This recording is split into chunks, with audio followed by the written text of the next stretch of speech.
1,000 plus faculty, 600 plus PhD, industry-driven skilling, KL, deemed to be university.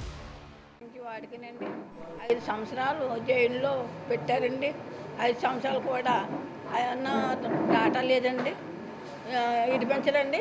కోర్టుకు వచ్చి సాక్ష్యం చెప్పరండి. అందులోనే పెట్టుకుని ఉన్నారండి. నా కొడుకు అందులోనే మగ్గిపోతున్నాడండి. నా కొడుకు 5 సంవత్సరాలు అయిందండి, జైల్లోనే ఉన్నారండి, జైల్లో పెట్టించారండి. ముఖ్యమంత్రి గారు 5 సంవత్సరాల మట్టించి కోర్టుకు రమ్మంటే రావట్లేదని, సాక్ష్యం చెప్పమంటే చెప్పట్లేదండి. నా కొడుకు అందులోనే 5 సంవత్సరాలకి ఉన్నారండి. 5 సంవత్సరాలు మట్టించి అందులోనే మగ్గిపోతున్నారండి. రమ్మంటే రారండి, సాక్ష్యం చెప్పరండి. మాకు ఏదన్నా నా కొడుకు విడుదల చేసి మా కుటుంబం ఆదుకుంటారని ముఖ్యమంత్రిని అడుగుతున్నాను. నా కొడుకు జైల్లో ఉండి ఫోన్ చేశారండి. అమ్మ నేను ఇక్కడ దీక్ష చేస్తున్నాను, అన్నయ్య నువ్వు వెళ్ళి విజయవాడలో దీక్ష చేయండి అమ్మ అని చెప్పారండి. నా కొడుకు శ్రీనివాసరావు చేస్తామండి అని వచ్చేది చెప్పినాక మేము వెళ్ళమండి, ఇక్కడే ఉంటామండి, ఇక్కడే చేస్తామండి. నా పేరు జనపల్లి సుబ్బరాజు అండి. నా సోదరుడు జనపల్లి శ్రీనివాసరావు అలియాస్ కోడికత్తి. కేవలం జగన్మోహన్ రెడ్డి గారు ఎలక్షన్లో లబ్ధి పొంది నా సోదరుడైన నా తమ్ముడు కోడికత్తి కేసు అని పెట్టి లబ్ధి పొంది ముఖ్యమంత్రి అయ్యారు. ఆయన 5 సంవత్సరాల నుంచి నా సోదరుడైన శ్రీనివాసరావుని జైలు నుంచి విడుదల కావట్లేదు. ఈయన కోర్టుకి వెళ్ళరు, సాక్ష్యం చెప్పరు.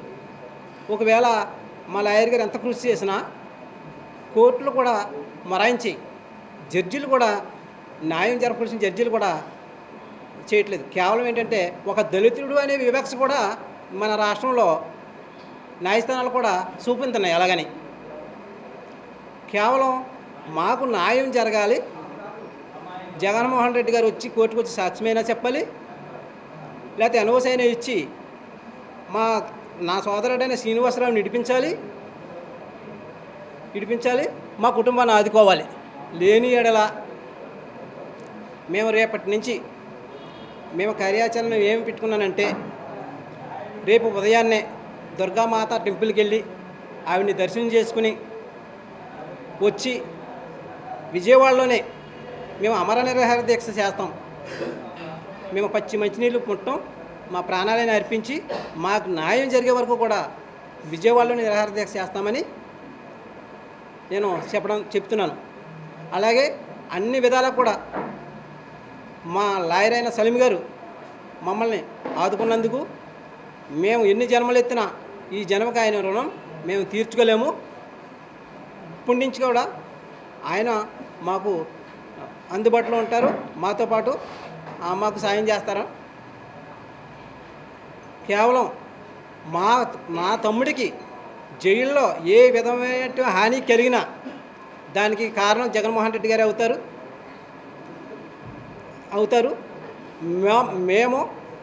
మాకు మైనార్టీ సంఘాలు, దళిత సంఘాలు, ప్రజా సంఘాలు కూడా మాకు మద్దతు ఇస్తాయి, మా వెంటనే ఉంటాయి.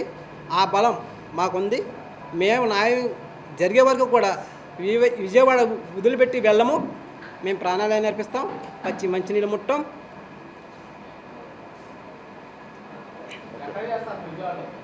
ఎక్కడన్నది రేపు దుర్గామాత టెంపుల్కి వెళ్ళి దర్శనం చేసుకుని వచ్చి ఎక్కడ అన్నది కార్యాచరణ అప్పుడు చెప్తాం. అది సార్ అనుమతులు కోరటానికి పోలీసు వారు ఇంటికాడ ఉంటేనే ఇల్లు గడప దాటకుండా అరెస్టులు చేసేస్తున్నారు సార్. పోలీసు వారికి తెలియదా న్యాయస్థానాలు ఏం చేస్తున్నాయో తెలియట్లేదా? జడ్జిలు కూడా ఆలోచన మనసు పెట్టి, అయ్యో ఒక దళిత పేద కుటుంబం బజార్ని పడిపోయింది, వాళ్ళ తల్లి అలుమని ఏడుస్తుంది, ఆ ఉసురు మనకు కూడా తెలుస్తుందని గ్రహించారు కదా ప్రతి ఒక్కరు. ముఖ్యమంత్రి గారు ఏమైనా ఎవరైనా చూస్తున్నారు కదా కళ్ళతో, గ్రహించి న్యాయం చేయాలి కదా, ఆదుకోవాలి కదా. ఏమి న్యాయం చేయట్లేదు, న్యాయం జరిగే చోటేమో జరగట్లేదు. ఆ దళిత వివక్ష అనేది కనబడుతుంది. ఎందుకంటే డబ్బున్నవాడికి పలుకుబడి ఉన్నవాడికి ఒక రాజకీయ ఒకటి, ఏమి లేని పేదవాడికి ఇది దరిద్రం. ఇది ఈ ప్రభుత్వం. ఎన్నోసార్లు విష ప్రయత్నాలు చేస్తాం జగన్ గారిని కలటానికి, ఎన్నో అర్జీలు పెట్టాం, గౌరవపదంగా అమ్మ నాన్న ఫోటో కూడా వేసి లెటర్ పెట్టాను మా గ్రామం వచ్చినప్పుడు. అప్పుడు ఆయన వచ్చేది రేపు వస్తాడంటే ఎలా అరెస్ట్ వారెంట్ మమ్మల్ని హౌస్ అరెస్ట్ చేశారు పోలీసులు. అయ్యా ఏంటి దౌర్భాగ్యం అంటే, సుబ్బరాజు మా ఉద్యోగాలు ఎగిరిపోతాయా, మా మీద దయ ఉంచండి మీరు అంటే, సరే సార్ మీరేదో చిన్నస్థాయి ఉద్యోగస్తులు, సరే మీ మీద గౌరవం చెప్పి వదిలేస్తాం, మాకు న్యాయం ఎప్పుడు జరగాలో అప్పుడే జరుగుద్ది, పోన్లే భగవంతుడు ఉన్నాడు అని చెప్పేసి మేము నిర్ణయించుకున్నాం. అందుకే ఆ ఆలోచన విధానంతో మేము ఎవరిని ఇబ్బందులు పెట్టలేదు. కేవలం ఇంకా ఇప్పుడు వాళ్ళు విడిచిపెట్టేది లేదు, మాకు న్యాయం జరిగే దాకా కూడా అమర నిరాహార దీక్ష చేయడం ఖాయం.